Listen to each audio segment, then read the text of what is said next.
because I was still lost in my thoughts about what the Lord said in Costa Mesa, and then what I heard the angels say at the Los Angeles airport. I was just troubled by all that, And when I reached the hotel, I was still pondering those words. What does it mean? I will devastate. He didn't use the word destroy. I clearly remember the word. God used the word devastate, not destroy. Destroy means make a complete end. Devastate means cause damage. To wake you up to think. To wake you up, devastation is a forerunner to destruction. Before destruction comes, it shakes you up. Come on, wake up. It's a shaking, devastation. So I tried to remember, and I Googled this morning, Houston flooding. And a whole bunch of articles came up. Then I saw, oh my God, this happened recently, right? In the month of May, when there was a great flooding in the city. And not only that, before this great flooding, the first major great flooding in Houston took place in 1935. That was the first time there was a massive great flooding in Houston, and it devastated. And the news media uses the same word, devastation. So it seems that there is a history of flooding in Houston. And it is an instrument used by God. If you remember that we read in Revelation chapter 14, verse 7, that the judgments of God comes upon the waters and the fountains and the rivers. God removes the boundaries and the waters overflow. They overflow. Even the seas. The Bible says God puts a command. So much you can come. He puts the boundaries. But when God removes the boundaries, then they come rushing into the towns, rushing into the cities, rushing everywhere. Your rivers overflow. About 15 years ago, I was in St. Louis. That was my first visit to St. Louis. And I went up, after I finished ministering, as I came and sat in the pew, I saw this angel walk towards me. He said, "You are not done yet. I want you to give you a word for this nation." So I went up to the pulpit, and this angel told me, "Tell these people that unless rivers of intercession flows in this nation, like the Mississippi, great destruction will come upon the nation." And this angel I saw was the chief prince angel of the United States of America. And I've seen this angel many times in the past, ever since, He stands so huge right near where the Statue of Liberty is, with a long drawn sword, and he stands guard looking over the whole of North America. He is your chief prince. For protection or for destruction. The two things can happen. The same chief prince Michael that protects Israel is also the same angel that destroys Israel. God uses his agents, his angels, for a blessing or for judgment.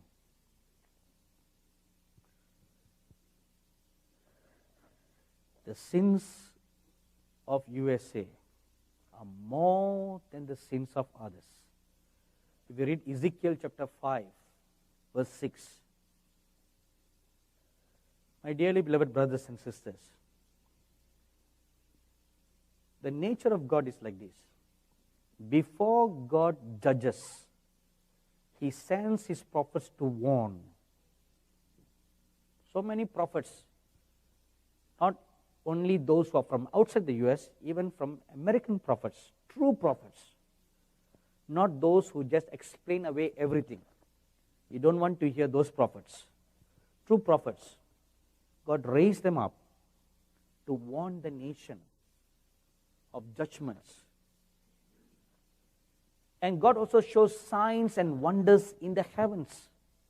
A lot of people in the last 2 years have heard of shofar being blown in the skies. Have you heard of that? See, strange signs. You know, a shofar is a sound of a warning. It's a sound of a warning. A sound for war. A sound of warning. A sound of get ready. Or a sound of it's going to come. It means many things. Now you have heard, people from many parts of the US have reported they have heard this sound of a trumpet, sound of a shofar being blown from coast to coast. God has spoken through His prophets. God has spoken from the heavens. What more do you want? Two immutable, unchangeable evidences, voices that God has spoken. But what do we do? Most pastors, most teachers, many false prophets, false pastors, false teachers in your great nation just brush away all that. Oh, no, this is not God's judgment. God is a good God. God is that. God is this. You just brush away everything. If you read Acts chapter 12, let me give you an example. Acts chapter 12 verses 1 to 15. Peter was in prison. And the whole church was praying for his release. They did not engage an attorney to fight his case, which we popularly do. The sooner we learn biblical patterns, the greater will be our victory.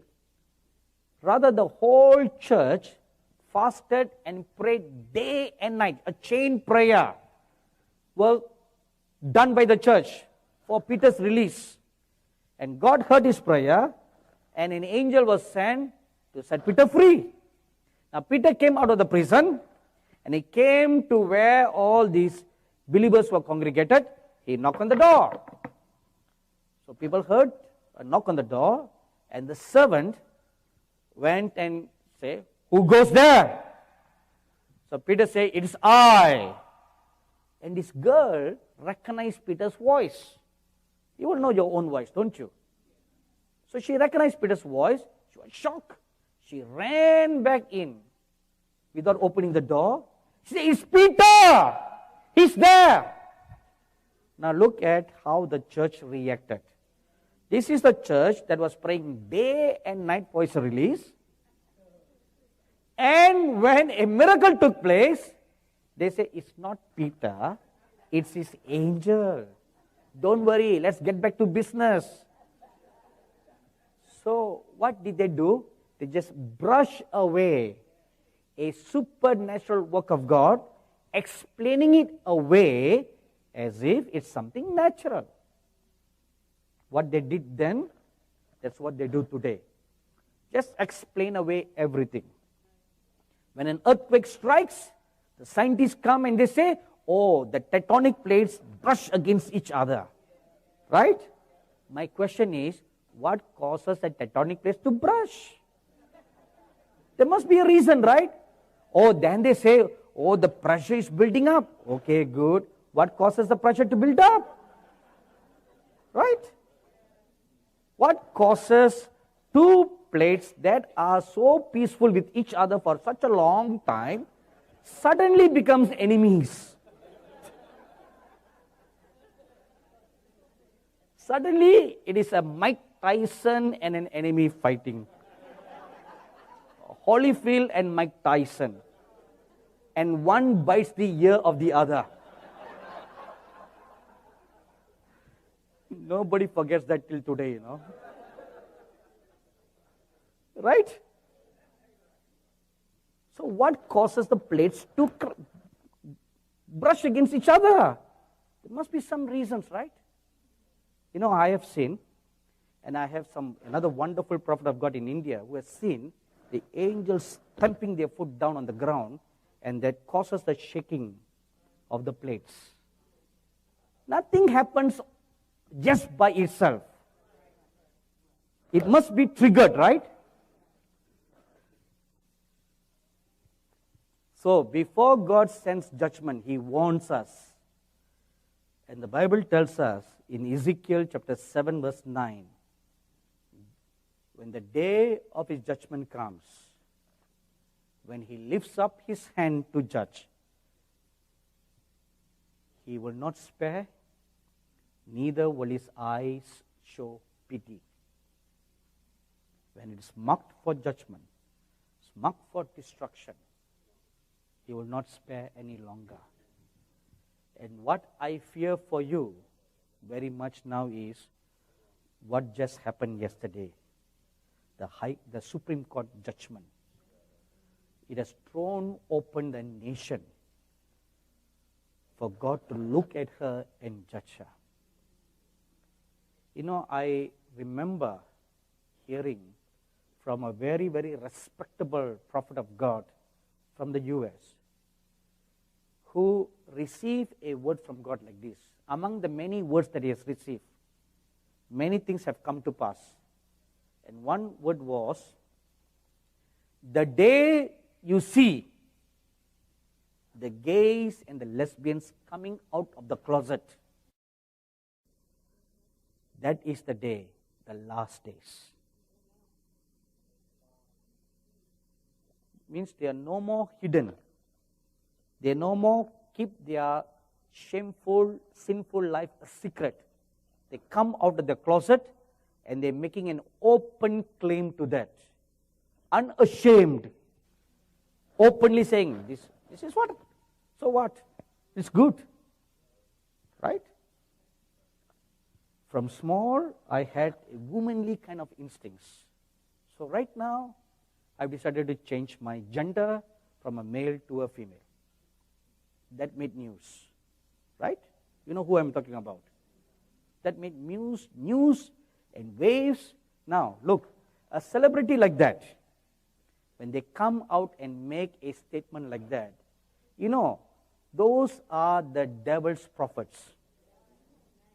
They are the devil's apostles and the devil's prophets.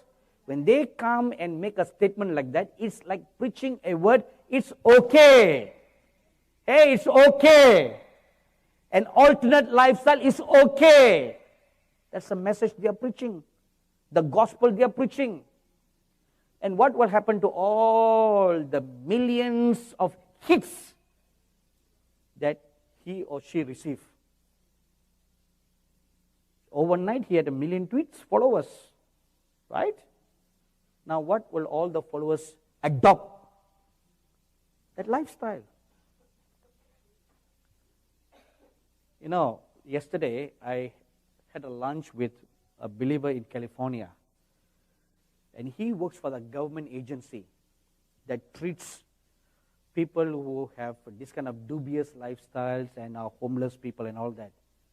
And he's doing a master's degree in psychology, and he told me yesterday that in the state of California, a large number of Christians are adopting dogs, buying dogs, whereas a large number of the gay people are adopting babies.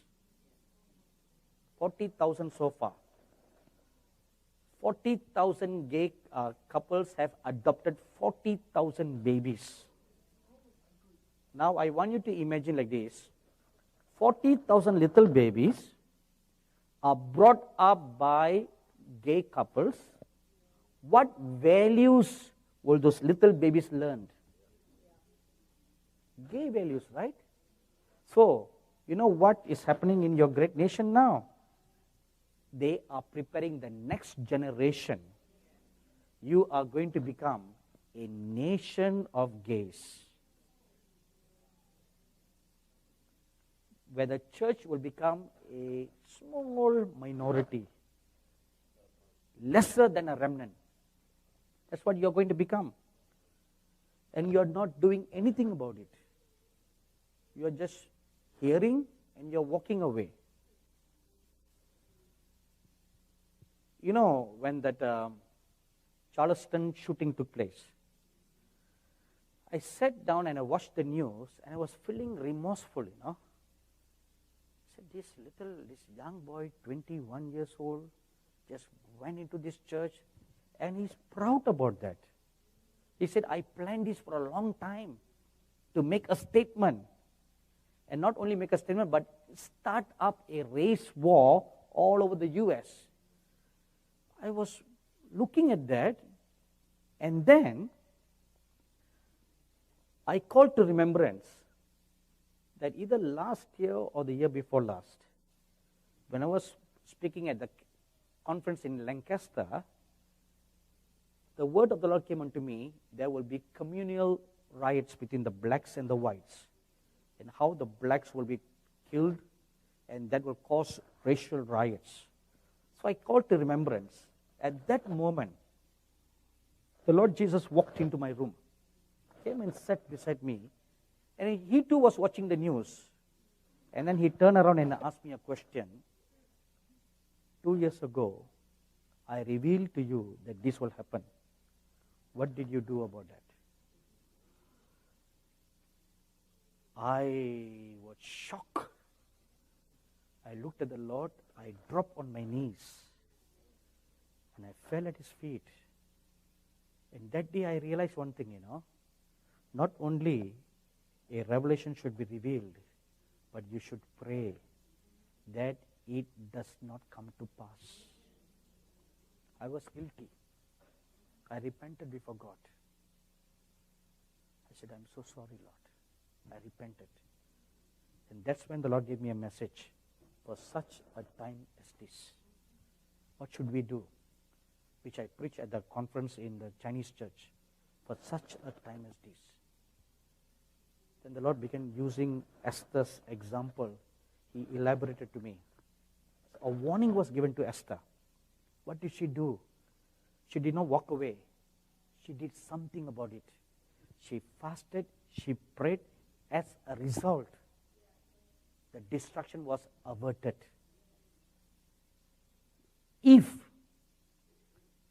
the 600 people who heard your prophecy that day had done something about it, prayed that there won't be a racial riots, that killing would not have taken place. That incident in Ferguson would not have taken place. None of the whites killing the blacks would have taken place. The riots in Ferguson, the killing in Charleston would not have taken place. But what are we doing? You know what? Let me tell you honestly, okay? People like you are. See, when I say people like you, please forgive me. I don't mean that I'm better than you. Please don't think like that. Remnant people like you all, who go to such meetings like this, good people like you all, who don't want to hear sugar-coated message. But you know a mistake you make? You hear, you just walk away. You are worse than those who hear a sugar-coated message.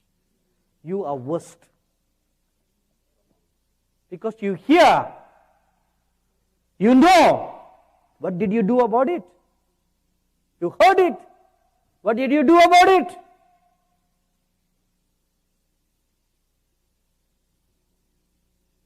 You stand a greater damnation than those who have not heard. The remnant church must not only hear the prophetic word of God, you must do something about it. You must bend your knees and pray. Bind that such a thing must not come to pass. If you do that, then no destruction will come to the shores of your nation. We all stand guilty before God. You know, we have a television network called Angel TV. And the prophecies that I deliver, we make into little fillers and we telecast it 24/7. And our network is also available in the United States. And people are watching. Hundreds and thousands of people on the DTH system, they are watching our channel. They heard it. Oh. This is our reaction. Oh.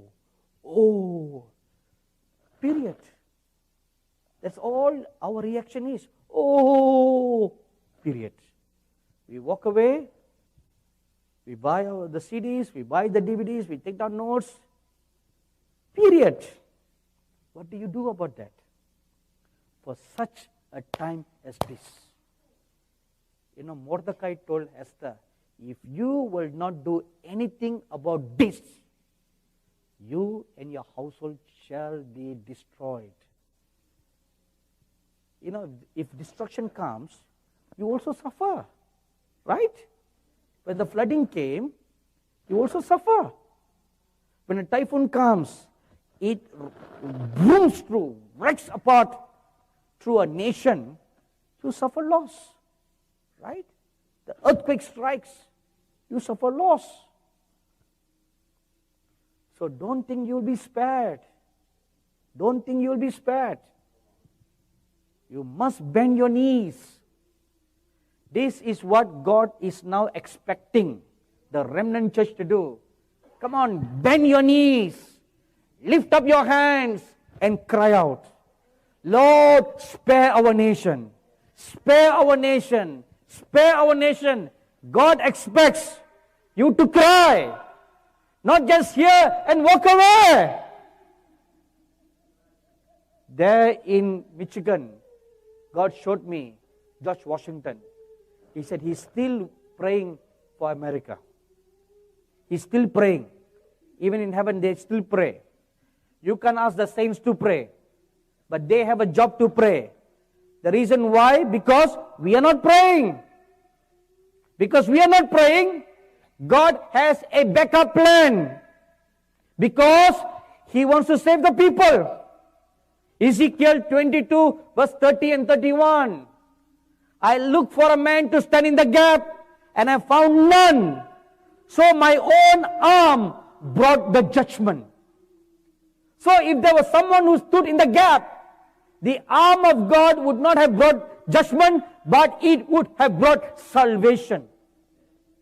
What have you done? What have you done for such a time as this? What have you done? When all this talk about same-sex marriage was going on in the nation, what did you do? If you had done something, the Supreme Court would not have passed the law. If you had prayed, Obama would not be in office. And if Obama was not in office, the liberals would not have become judges. 2008, before the elections, I was in Louisiana. And after Louisiana, actually this is my third visit to Houston. I was flying from Baton Rouge to Houston for a meeting for a church. And because of bad weather, the plane circled around Austin for about half an hour to 45 minutes before it came to Houston. And as the plane was circling, I was praying, fasting and praying for the election.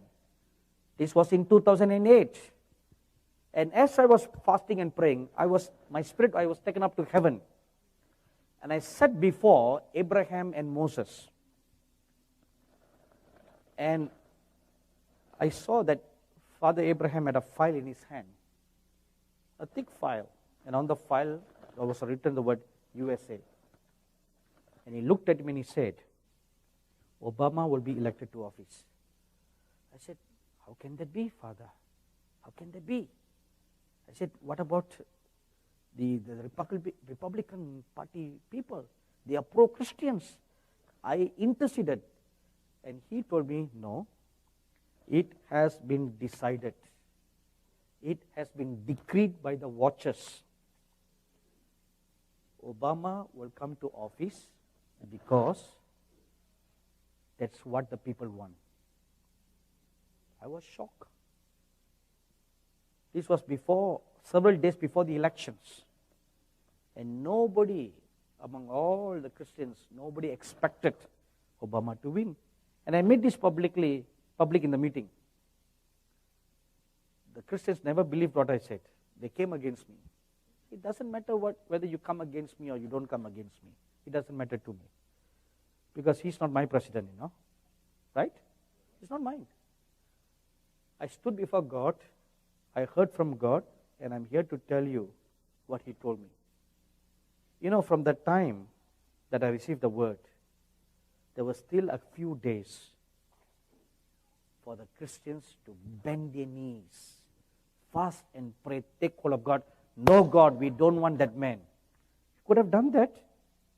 Nobody did anything. This is one thing shocking I find among the Americans. You just simply don't care. This attitude must change. If you want to continue to remain in the righteousness of God, this attitude must change. If not, you will go into captivity. That's the next word the Lord gave me. You will all, even the righteous people, will go into captivity. Daniel was a righteous man, but he went into captivity in Babylon. They all went into captivity. They all suffered as slaves in Babylon for 70 long years. Why should you? You have stretched your hands to bless the nations of the world. You have been so liberal to give to the nations of the world. God prospered you, and you did not hoard the wealth to yourself. America has been a great giving nation. You have been so generous. You bless Israel. But now you are turning against Israel. And you have given to the nations of the world. The church in America have liberally given to missions. You have been so generous, but now you are holding back. You are holding up wealth for yourselves.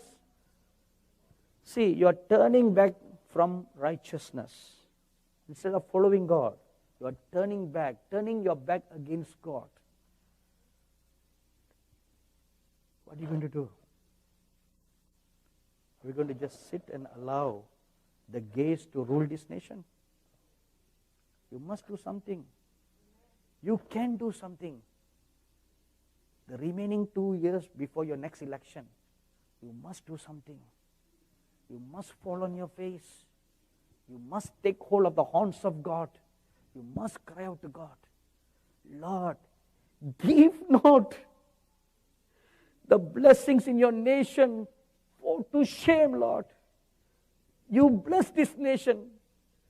Don't let this nation be put to shame. You should cry out to God. You should take hold of God.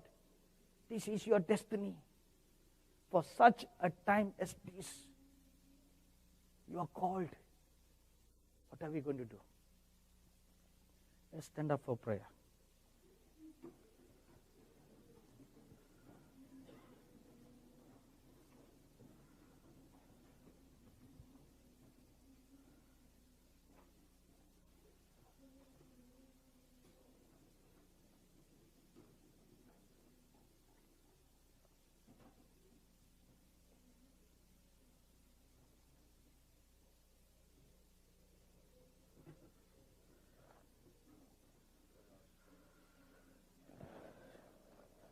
The prophet Jeremiah said, oh, let my head be fountains, be waters, and my eyes a fountain of tears.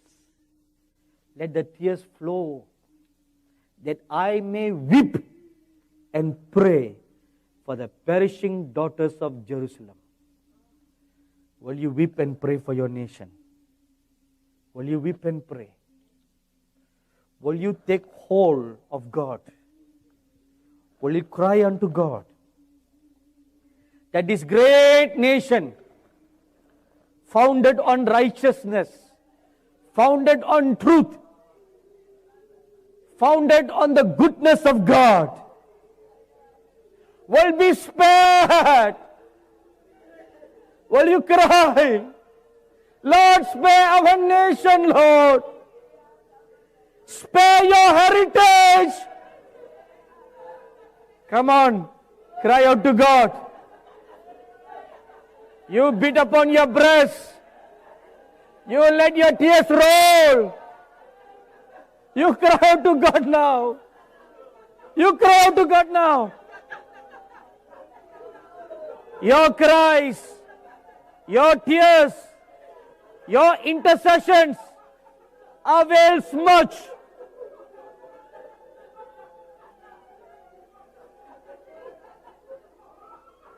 You cry out to God. Lord, don't turn us over to captivity. Cry for the sins of the land. Cry for the sins of the church.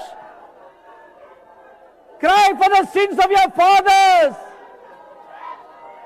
Cry for the sins of your judges. Cry for the sins of your king. Come on, tear your heart. Tear your heart. And you cry now. You cry. Let your rivers flow. Let your tears flow. Let them flow. Tear your heart. Break your heart. Spare not. Hold back not your tears.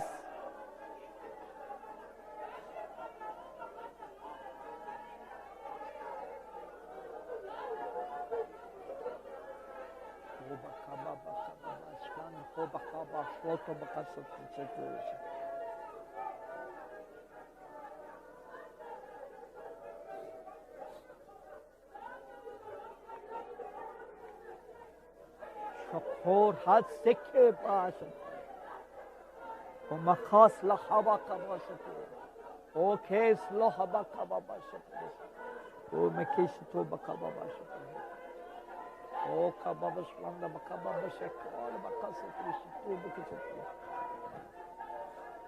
مشو تو بحاک سی تو بکاشد مهر استقل بکا باشد بکشد هو حاکس لیت بکشد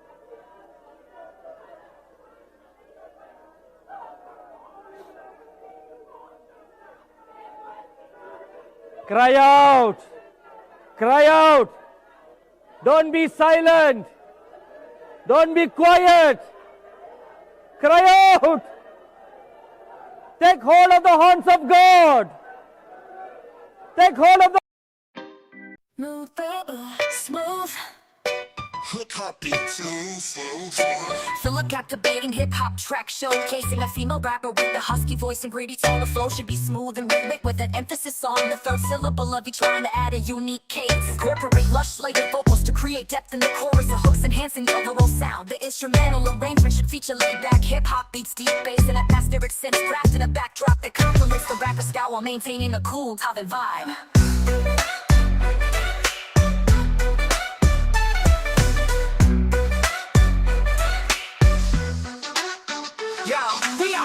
Syllable spit beats, got the drip flow, press down mashup. Got hood on the verse, so I need to stack up. Always felt respect for the art, chasing the best compatibility test. Got sculpted focus on the beat, testing your styles is pointless. Up, down, upright, left spin test. We fight fire with fire, hyperbolic time chamber. Skip past 10 hours adrift of the trends. We out here using 20 extends. Teeth synced and hands gripped to my seat. Feel, think, hard, bass beat. Can't play no more. Game is real, game is real, game is real, game is real, game is real. On top of it for real. It's game over for you, we take over for you. Game is real, you're just an extra on the stage in the spiel. Could be game over. Game over for real, Game over for real. this is our stage. Hood and pens, get ready for the aftermath. I started with with nothing but had enough of the suffering. Hunted to get a shot at this thing and you never stop hustling until I pop off. I only stop at the top, I know it's baffling. I spit so hot that the fire department's rushing in. No garbage stuff before I drop that I am flushing it. Ashes to ashes was always my first philosophy. Configured subconsciously to deliver quality constantly. No one considers buying brown properties a monopoly. You better play that game properly, cause this ain't no lottery. We're here to make a name for ourselves on this odyssey. A little mockery here and there if you're trying to impair. Be aware this ain't no comedy. Teeth, sense, and hands grip to my seat. Feel, think, hard, bass, beat. Can't play no more. Game is real, game is real, game is real, game is real, game is real. On top of it for real. It's game over for you, we take over for you. Game is real, game is real. You're just an extra on the stage in the spiel. Will it be game over? Game over for real. Game over for real. This is our stage. Our stage. Hood and pens. Get ready for the aftermath. We play to win, we hit them with the syncopated, highly modulated, smooth sounds, rhythm to clean. This game we win it, focusing on the top to set up shop, selling bangers, but we say no.